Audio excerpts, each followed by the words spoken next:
बाला त्रिपुरा सुन्दरी मन्दिर डोल्पा जिल्लाको त्रिपुराकोटमा अवस्थित नौ दुर्गा भगवतीको मेन उत्पत्ति भएको ठाउँ। दुईवटा पीठ छ भनौँ, एउटा चाहिँ सतीदेवीको पण्डौलो उत्पत्ति भएको भनेपछि अर्को चाहिँ नौ दुर्गा भगवती उत्पत्ति भएको, दुईवटा छ है यहाँ। फेरि दुईवटा पीठ हो, दुईवटा पीठ। यहाँदेखि नौ दुर्गा भगवती बटरफ्लाई भनेको तपाईँको पुतलीको रूपमा उत्पत्ति भएर जब मान्छेले समाउँदाखेरि फटिक शिला भएको अरे, शिलाको रूपमा परिणत भएको।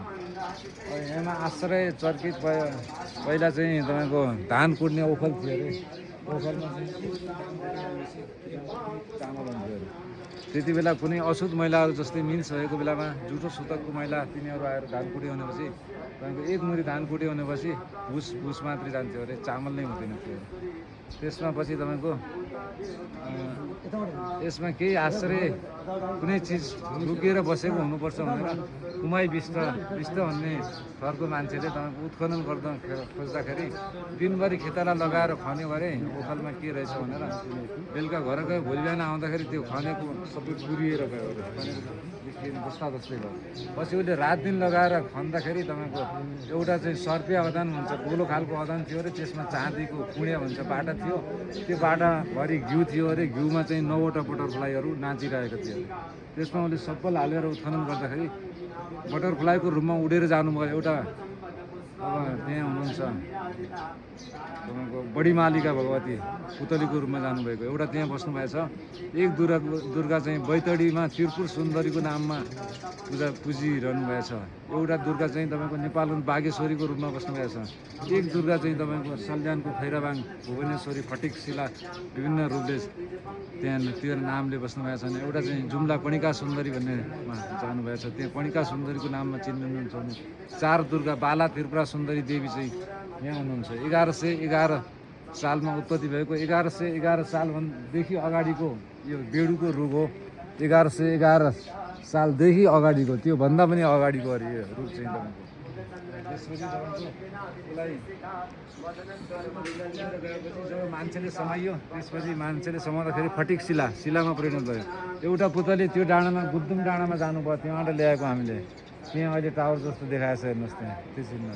एउटाको चाहिँ यहीँमा कोदालो लाग्दाखेरि भाउसो लाग्दाखेरि यहीँ समातियो दुर्गालाई, पुतलीलाई। एउटा चाहिँ यहाँ दुनै जाने बाटामा भेत्तीभन्दा माथि डाँडामा, एउटा चाहिँ यो रङ्ग जाने बाटामा माई डाँडामा भन्ने ठाउँबाट जब पुतलीलाई बाजेहरूले समातेर ल्याउनु भयो, त्यसपछि फटिक शिला। सूर्यनारायणको जस्तो तेज तपाईँको हेर्नै नसकिने, सूर्यनारायणलाई हेर्न सक्नुहुन्छ त्यस्तै हो, त्यस्तो तेज थियो अरे।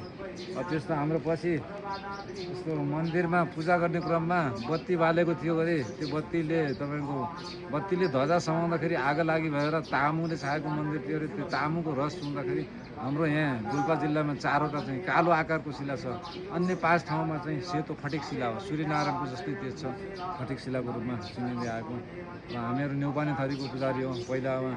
पहिलो पुजारी भनेको अब जस्तै तपाईँको विष्ट हो, उसले उत्खनन गरेको। त्यसपछि अब सिमखाडिया हो, धनञ्जय, अरू विभिन्न थरीका गौतम, हामी 5 थरीको होला लाग्यो। हाम्रो बाजे पनि सुखदेव भन्ने बाजे जस्तै मुक्तिनाथ जानलाई आउनुभएको अरे।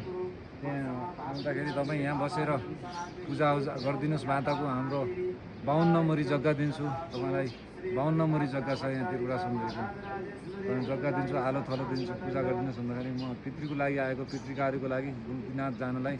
फेरि मुक्तिनाथबाट फर्केर आएपछि विचार गरौँला भनेर भन्नुभएछ उहाँले। मुक्तिनाथबाट फर्केर आउँदाखेरि पनि पूजा गर्नुहोस् भन्दाखेरि उहाँले मान्नु भएन।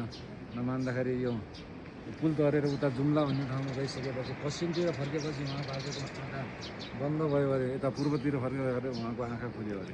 उहाँले छल थाहा पाएर पछि बसेर पूजा गर्दै आएको। न्यौपाने थरी हामी लगभग 5औँ पिँढीको पुजारी होला, लगभग 14 पुस्ता अगाडि भयो होला, 14 पिँढी अगाडिको बाजेहरू। जुम्लादेखि आएका हामीहरू, जुम्लाको सिजाबाट आउनुभयो होला। सिजाबाट आएका न्यौपाने थरी पुजारी हामीहरू अहिले यहीँबाट पूजाआजा चलिरहेछ। हामीहरू जस्तै प्रातःकाल सन्ध्याकाल 2 टाइम पूजा हुन्छ र